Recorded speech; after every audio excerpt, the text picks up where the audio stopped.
Hello! Recently, we did a video on the state of AI music making apps and specifically Udio. And now that we've had a couple of weeks to play around with it and test its abilities, I wanted to share my thoughts with you on what does this mean for music making in general, and what does it mean for artists, for the music industry, and for listeners. So, a year ago, we were testing out Google's LM, and the results were pretty underwhelming. Although the technology was impressive, you could write a prompt and then it would generate music for you. It wasn't really music, it was more like a fever dream, and the vocals were inhuman and incomprehensible, and it didn't feel very stable.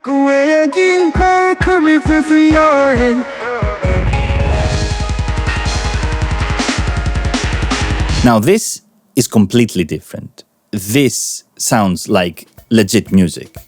And that's kind of scary, but at the same time, what is this useful for? Who asked for it? Who needs this? And generally, why?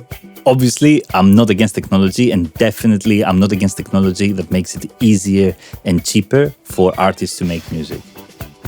Making music has always been an expensive hobby, and definitely, at least over the past 20 years, technology has helped make this much more accessible to everyone. But is this music making? Is typing a prompt and getting a track actually creative or even fun? And does this help artists somehow, or does it completely devalue music making? Love or hate, it's all the same. Kicking it back to the old school fame. Cruising so low, no need for a throne. 90s beats with a 70s soul. So, a lot of people have been saying that this is the end. But is this really the end for music making? Well, if by music making you mean elevator music, then absolutely. AI right now is capable of creating thousands of hours of nothing music for elevators, for hotel lobbies, relaxing beats to study to.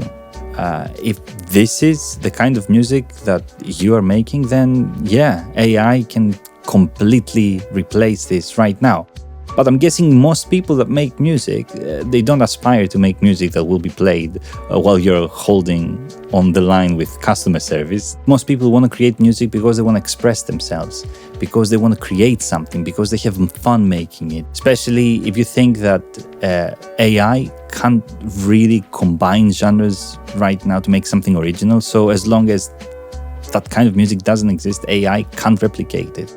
So in that sense, if you're making original music, then you will always be one step ahead from the AI. But the problem is that the moment you create this music, AI will be able to copy it. And then we come to the big, massive elephant in the room, which is copyright. Climb aboard my hamster wheel when you see it spin, a whirling then. Obviously, the companies behind the AI models are saying that they haven't been trained using copyrighted material.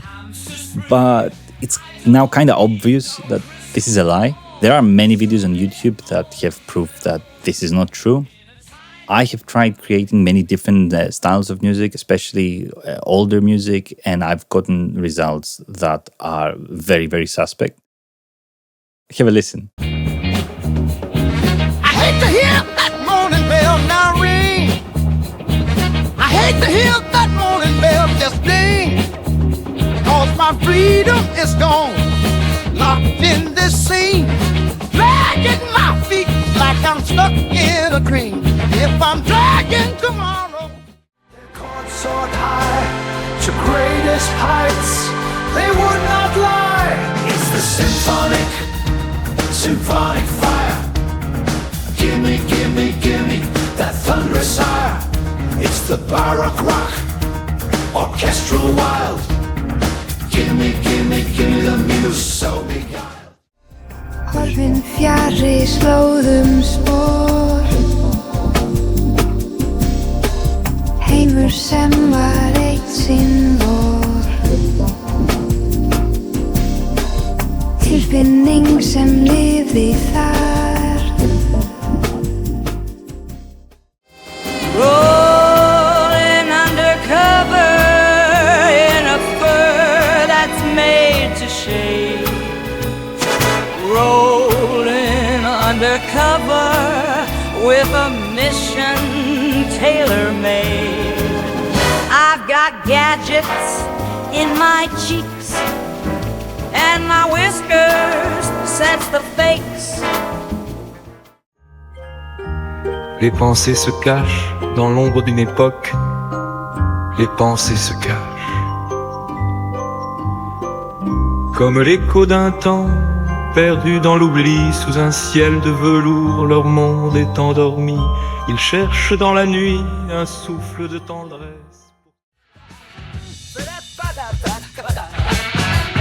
Climb aboard my hamster wheel when you see it spin, a whirling then. Everybody's in a daze. Where'd you find that hamster spree? I don't need no crystal ball to show me all the thrills in a tiny furry. So, I don't know how you feel about it. I think it's at least unethical, if not illegal. Obviously, the Blurred Lines lawsuit said that if you copy the vibe of a piece of music, it's potentially illegal. I'm not entirely sure about that, but what I can say here is that this is not just the vibe of the music, but we are copying the sounds of people's voices. And lots of these people are also dead, which makes this very, very, very questionable and unethical. Now, I believe that a big factor on how all this is going to play out is the music industry itself. Chained within a grip of endless frost, a soul that's paid eternal blight and loss. The music industry, with few casualties, survived the piracy years and ended up winning in the streaming years and is back in control. So right now, this whole AI music making thing might be a threat to them. So it could go either way. They could sue them into oblivion, or they could buy into it. And I think that's the scary part. Judging by how the music industry generally operates, they will probably go for where the quick money is. And right now, the money might be on licensing the music that they own the copyright for to be used by AI to create more of the same music. And then potentially, they could flood the market with songs from artists that we already know and love. And I mean, there's precedent for this. If you think about it, that's what's happening in cinema right now.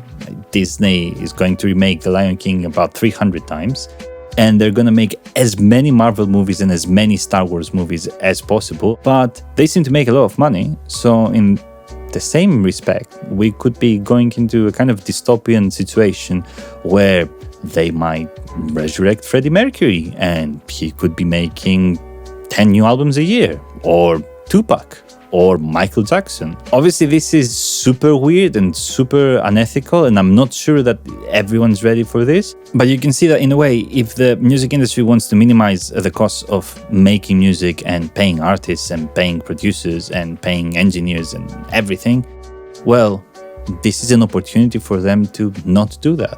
And this is also an opportunity for them to charge other people who use their intellectual property to create songs, and that potentially is passive income for them.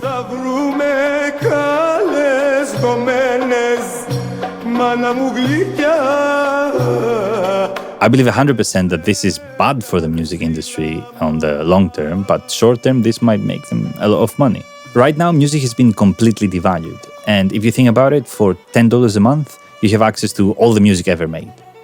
So artists don't really make money from streaming. So usually artists would make money off of touring, but this has become increasingly difficult, especially for smaller artists and indie artists, because touring is extremely expensive. So right now, even touring is becoming a loss leader. So artists are making money by selling merchandise and by promoting other stuff, basically becoming influencers. So by devaluing music through streaming, you've reached this point where if there's any value in this whole chain, it is the artists themselves. So by getting rid of the artists, I think the music industry will eventually find it very, very hard to try and monetize the music that is being created, especially if there is so much AI-generated music flooding the market and saturating it. You can obviously say that the industry can generate AI artists at this point that will never age and that they can control, and they will be family-friendly and controversy-free, and obviously that is a possibility, and that's a very dystopian possibility. And that's why I'm thinking that then the choice lies with us, the listeners. Ride on, love strong. I'll be there in your song. Don't fret about the distance. Embrace our dance. Just ride on, love strong. Ultimately, why do we listen to music? Why do you listen to music? Is it something you've got going on in the background for the vibes? Is it something you actively pay attention to? Is it something you put on because you're afraid to listen to your thoughts? Do you feel that music is an important part of your life? Do you feel like you care about the people that made the music that you listen to and why they made that music? Because if that's the case, then probably we should be supporting the people that make this music. And right now, more and more artists are pleading with their fans to basically go buy their album on Bandcamp because they're not making any money on Spotify. I understand that from a consumer point of view, it makes much more financial sense to pay $10 a month and have access to all the music.